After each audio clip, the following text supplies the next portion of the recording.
So tonight I'm going to do Samuel Smith's Nut Brown Ale, and it took me a second to figure out how to categorize this because there are two categories of English brown ales, northern, well, three technically, mild, northern, and southern. And so I had to look at the commercial examples listed to find Samuel Smith specifically. So this is in fact a northern English brown ale. So a little bit of history about this. It's drier and more hop-oriented than Southern English brown ale, with nutty characters rather than caramel. Of course, those hop characters are going to be British-style hops. English brown ales are generally split into sub-styles by geographic lines. So I thought that was pretty interesting. Let's give this a shot.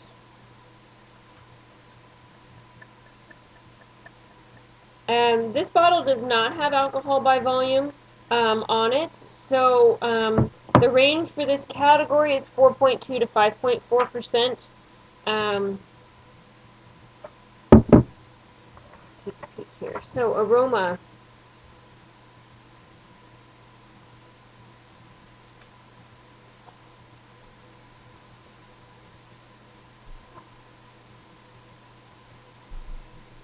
Get a little bit of hoppiness, a little bit of sweetness, pretty good balance between those two.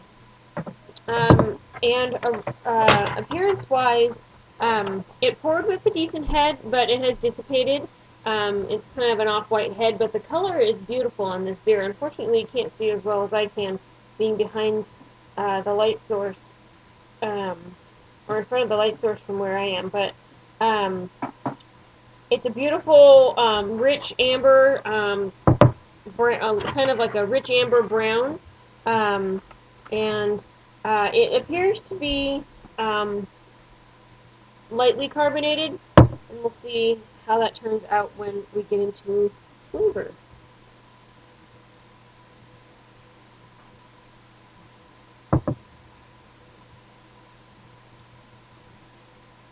Definitely has a nutty flavor that finishes with great hops, actually.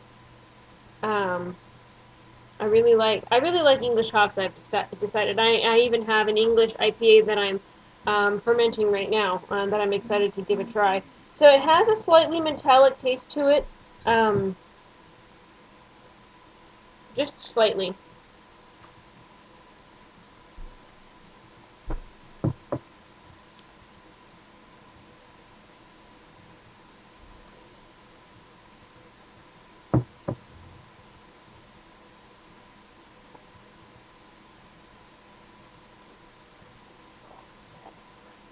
There's a little bit of alcohol flavor to it, but only just a little bit. And I don't think that that is expected in this style. Well, medium to dry finish. So I might be tasting toastiness rather than alcohol. That could be what it is. So I'm going to put a question mark next to that definition.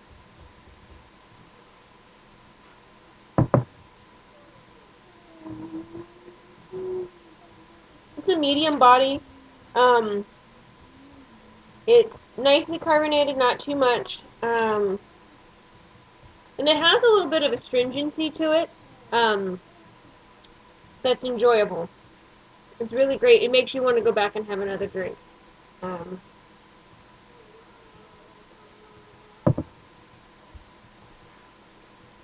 Overall impression, I like this beer a lot. I feel right now like my favorite region is English beers. So this is a great example, I think, of this particular style. Now I'm curious to see if I can find a southern brown ale to compare the differences. Since it's going to be a little bit less hoppy, a little bit more caramelly, I'll probably appreciate that a lot. Now I have to take my I'm going to have to take my commercial examples list with me to the store next. Just a little bit more history, since there is some in the southern category. It says English brown ales are generally split into sub-styles along geographic lines. Southern English or London style brown ales are darker, sweeter, and lower gravity than their northern cousins. Developed developed as a bottle product in the early 20th century out of reaction to vinous vatted porter and often unpalatable miles, well suited to London's water supply. And so I've been reading that water supply really has a lot to do with the flavor of beer, and so it's very interesting to know, that we can't get the same exact flavor in a beer that we brew here with the same ingredients if we're using a different water supply.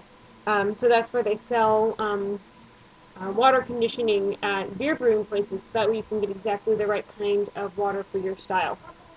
But interesting history and great beer. I'm definitely going to find a Southern English brown to compare because I probably will like that even more since it's a little bit more on the caramelly side. This is a great profile for a great beer profiling English hops, which I find enjoyable. They're a little bit more earthy and than the American counterparts, which tend to be piney or citrusy, grapefruity. So great beer. Give it a shot. If you've had this before, I would love to hear your comments down below. Be sure to share my videos, try to get the word out, and thank you so much for watching.